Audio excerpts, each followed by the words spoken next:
I think I've done enough talking in this couple minutes. Get a drink of water, Monica. Right. You did a great job, Monica. Great presentation. Thank you. Great presentation. Yeah, actually, there was so much information. The way I learn and absorb stuff is to see it and touch it. So the first question, what'd you miss? I'll be damned if I know. It was a bunch of information, great presentation, but there were slides, and so yeah. Yeah, if I could, Monica, there were a couple areas that I was concerned about. Certainly, you made it clear that there's a lot of fingerprints over this process, and where we are right now. What is not as clear to me, and again, I want everybody to understand, I'm only asking this question from the standpoint of how ODOT, on the one hand, keeps itself accountable, and as this project moves forward, a recognition that to build, as we all know, we've been talking about building credibility and moving away from past ways of doing things. Are you relying only on what you all decide is success, or are you putting issues in place so that it's clear that others outside are also, or someone outside is going to be in position to be able to say, we're almost like an audit, if you will, that yes, what has been concluded is actually what happened. Am I making sense? Yep. Yeah. So our intention is to do, like you said, I'll use the audit as the example. Our intention is to, one, set these goals with the community advisor who have and COAC's input on the goals. And so for example, more on we talked at the HAB meeting on Tuesday around the climate performance measures and the green roads system. So the HAB decided to set the goal for that green roads at silver, and they pushed us above. We recommended bronze based on our initial assessment. They pushed us up to silver, which is great. We will work to achieve that. And then we're also providing the background information on why we think where we're going to hit. So they know kind of all those nitty gritty details and are informed to be able to ask us questions along the way as we come back and present information. So that, in a similar model is what we intend with the remaining items. Because we want to be able to course correct on a quarterly basis to provide that information so that at the end of the day, we really deliver on what the community sees as success. We don't want to go along the whole process and miss our opportunity. Okay. I apologize for interrupting this great dialogue the two of you are having, but we have to designate our report out speaker. So we need someone who will be willing to report out when we go back. Yeah, that was Michael Birch. Yeah, that was Michael Birch. He spoke first, so he's the one. We got he's the one. The second, Absolutely not. I've had 3 bites at this apple already. It's somebody else's turn. I knew you wouldn't accept it, but I thought I'd try it anyway. There you go. And I was about to say that I'm shocked that I'm in a meeting without Jeff Moreland, even though his son is here, and I'll be darned if Jeff didn't show up anyway. Nephew, but I'm here. Right? Okay, brother. I had 2. I can report out if. Oh, good. I'm gonna try to track, but I can report out if you guys need me to. Amazing. Thank you. Thanks so much. I appreciate it. My second one is also related to question number 1, and that is, I still believe, and I suspect that we all do, that for us to really move forward in a way that creates the integrity and the lasting understanding that we're trying to close the gap between, project, community, ODOT, is communication strategy. And if you're not ready for that today, I'm good with that. except that I would again say, here is a place when we're talking about measures and meeting them, that one of the big issues is making sure that we're communicating out. We're communicating in is fine. Your list of all that looks really good, but as you know, there's a public out there who's not a part of any of that stuff. And I think it's extremely important to be thoughtful about how and how often, from a standpoint of regularity, there is communication out so that people understand sort of how things are moving. Not when it's over, but literally being able to see milestones as we go forth. Yeah, that's a great point, and I apologize. I'm looking over on my screen to try to see if there's maybe one that we could add, because I think our measures are currently tracking more like quantity, but that your addition of a time frame or frequency on there is that's a great point. Yeah. I'll yield to Brother Birch there. Thank you, Pastor. So, and this may have been covered, so forgive me if it has, but there's a history of lack of trust with ODOT. When we see Jeff Moreland show up on the job, that's a small measure of success for the community. But there's still, it's like a small slice of the pie for me. I'm in a bunch of meetings with ODOT. And so trusting ODOT to do what they commit to is huge. And we haven't gotten there yet. This project is still underfunded. There are a lot of things that are up in the air, but there's trust and then there's transparency in this process. And I'd like to say that ODOT has the biggest mystery presentation. I mean, historically, not talking about yours today, but historically, it's just a mystery, right? In terms of what we find out about it after they've decided. And if they have any input, it comes from a small portion of the community, not the community at large. So that creates problems. So I'd like for ODOT to really consider monthly, not quarterly reports. You can course correct it 3 months, but you can course correct in a month that is much more productive for the people in the community and for the contractors trying to work on the job. And the type of report that Terrence gave on who he's reaching out to for the outreach, that's the type of transparency I mean, right? Whatever you do, the transparency needs to be that someone with an 8th grade education, someone with a college degree can understand exactly what you're doing and how you're doing it and how it impacts us. Not one or two of us, but all of us. So that may have been covered, but I think it's right in line with what Pastor was saying. But he says it better than me. I just got to the chase, right? We have a trust issue. You can fix it. I think you recognize it. You meaning ODOT, not you in particular. But every meeting I'm in with them, this trust issue comes up, transparency comes up, and then things happen that was not transparent. So particular focus on producing, having a committee that reviews this stuff monthly, because I don't think there's going to be a problem, but in the event that there is, the course correction can happen in real time instead of putting it off for 3 months and then trying to course correct, because a lot of people can lose the opportunity to go to work, or a contractor or multiples can, and we don't want anybody run out of business. So that's my 2 cents at this point. And thank you for taking the time to give me a moment to catch up.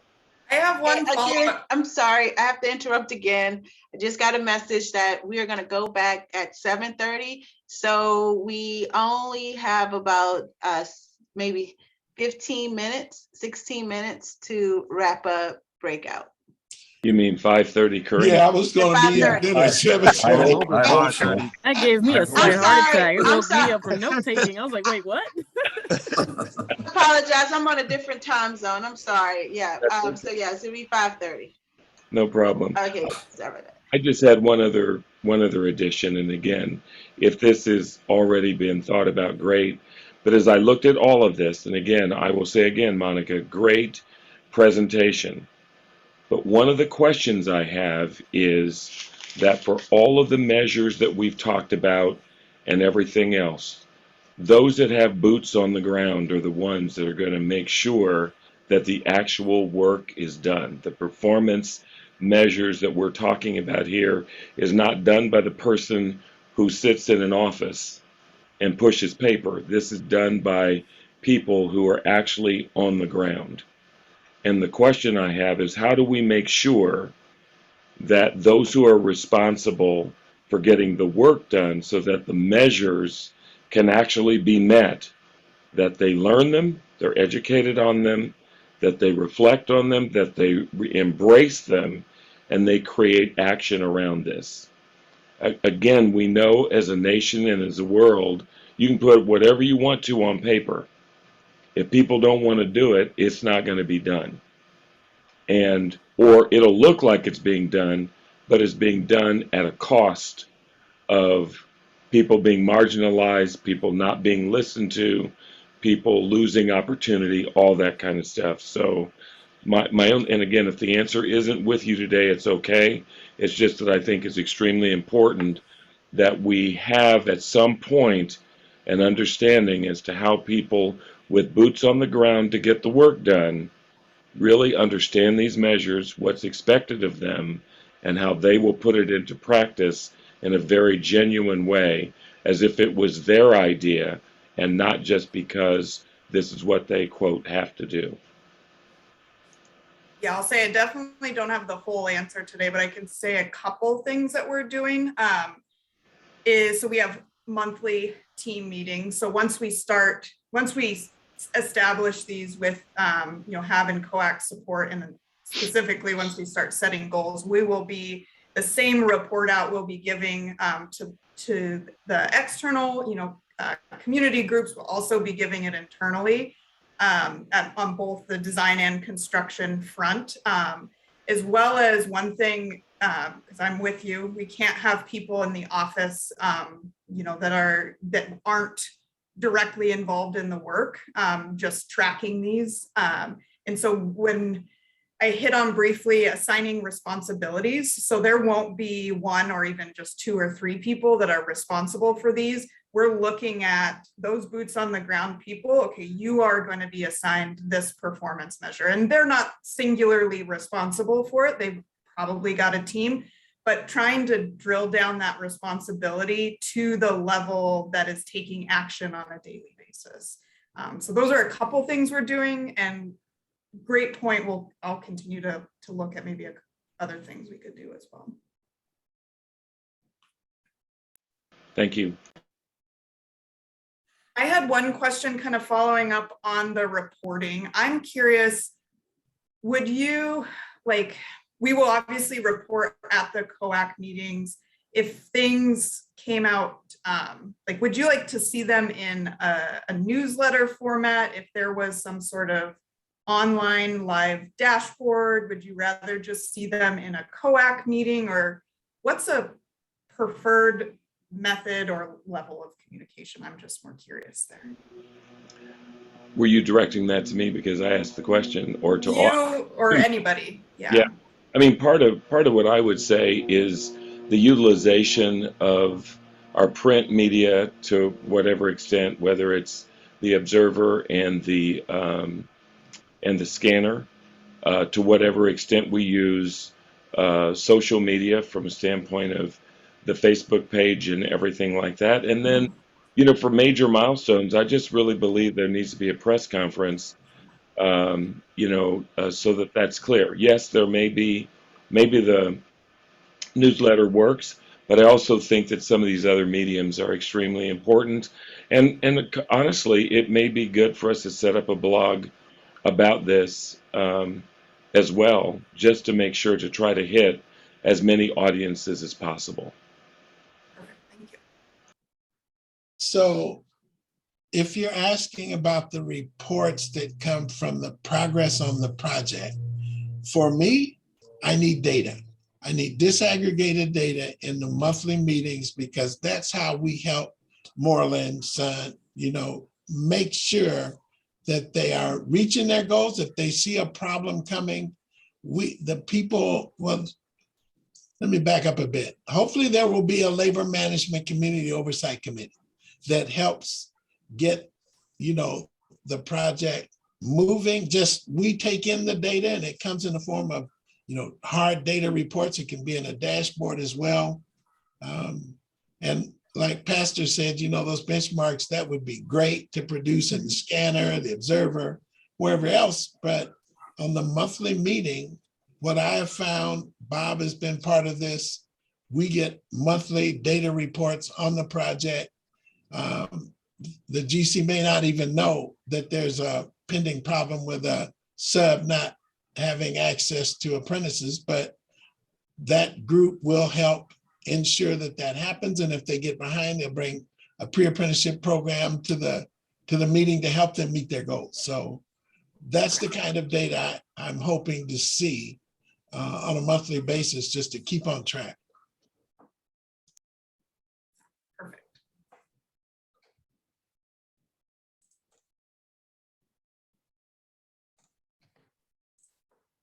We have 10 minutes left, guys. Well, if I may jump in here, I don't say much in these meetings, but what Michael just said is true. We need that and the Reverend, we got to have the data, and these LMCOCs they work great. And it provides the opportunity both to see the data and do the corrections as needed and quickly. So thank you very much. And it was a great presentation earlier.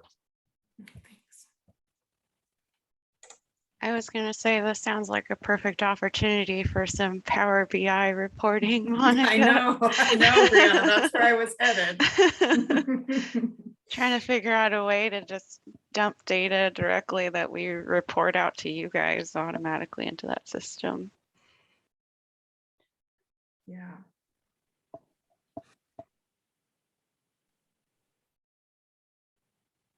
Any other? Brianna, what was that fancy acronym you just said?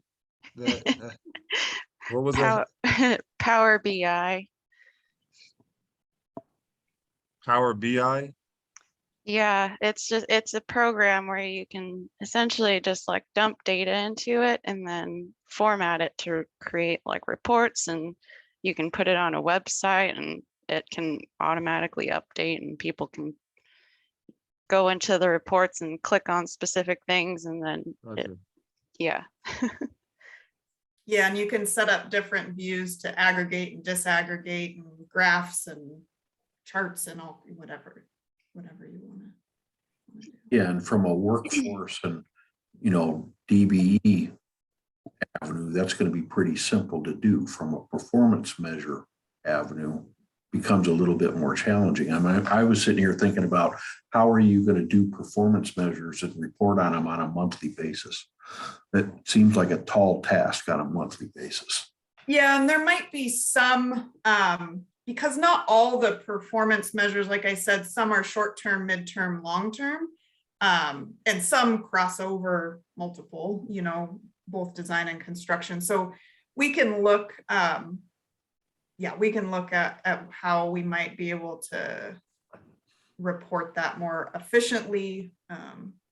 And some might have more updates month to month, and some might, be more at like a milestone design package that might be on more of like a 3 to 6 month cadence kind of a thing.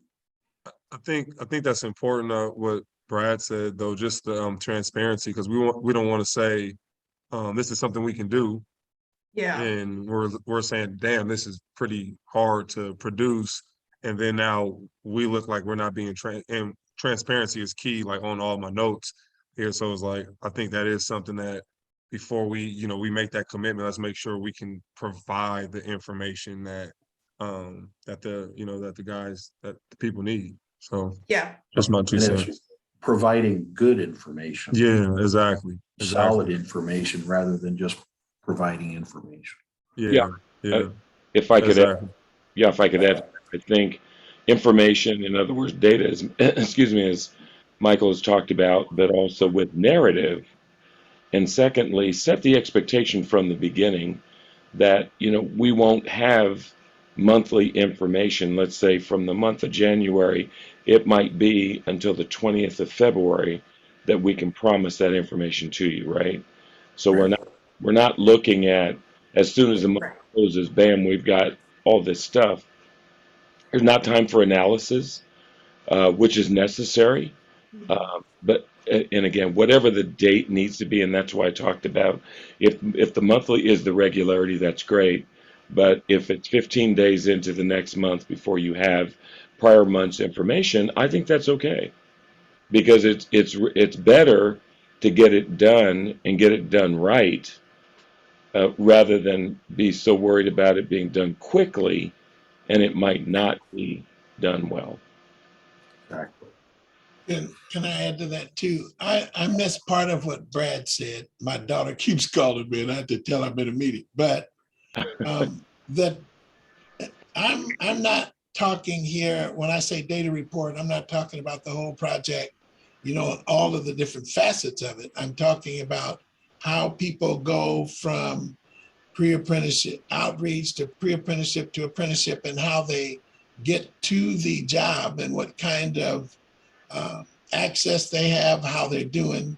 I mean, all of that stuff can be talked about, but what I'm really interested in is how many people are on the job, what the disaggregated data is, because those numbers change from month to month, right? You can't hire everybody and keep them. So, you know, what the LMCOC is typically interested in is who's on the job, what ethnicity, what level, what gender, and then what's their progress. Because I think Jeff is going to keep these folks on the job when they hire them, but he can't keep everybody. So, and some will run into trouble and need help from either an apprenticeship program or a pre-apprenticeship to get them exactly what the contractor needs. So that's where the LMCOC comes in, is having that data monthly. And whatever you can't do, you guys talk about it, and that makes perfect sense. But workforce reports, which directly help the contractors, is what we're interested, what I'm talking about, and Bob, and I think Pastor too. Yeah, if I could just add to that a little bit, one of the questions in my mind we're thinking about, obviously one of the biggest things is we want to see people succeed. And as Michael was just talking about, you know, a pre-apprentice and apprentice, the infrastructure in place to make sure somebody succeeds and has the ability to go from apprentice to journey person and all that stuff. I'm praying that there's a support process in here somewhere to make sure that that kind of stuff happens, because I've been around here a long time, seen lots of different projects, and sometimes I've had to say to some leaders of various construction organizations and stuff like that, you know, put your arm around these folks. Some of these folks are brand new to this, and they need to make sure. I want you to feel that you want them to succeed in the same way you wanted your son or your nephew or somebody else to succeed.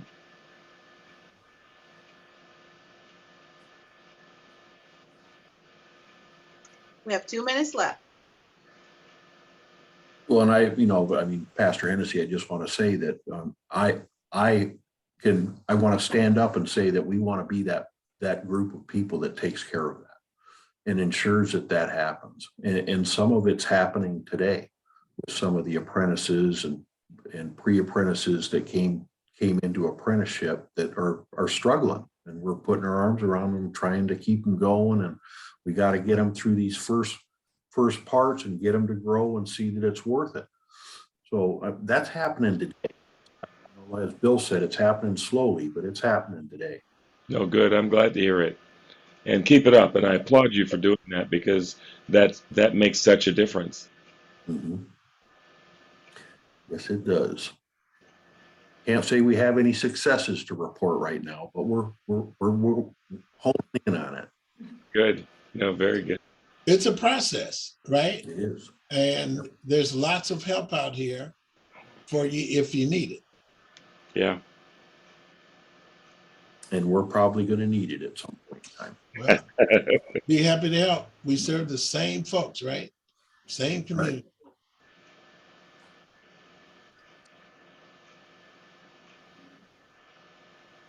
Well, thank you for a good discussion today. Yeah. The good breakout. I was wondering how it was going to go because of that long iteration of stuff. Yeah, There's a started lot of quiet. information. Yeah. I know, I'm sorry. It didn't lot to end talk quiet about. though. It ended on a good note, right?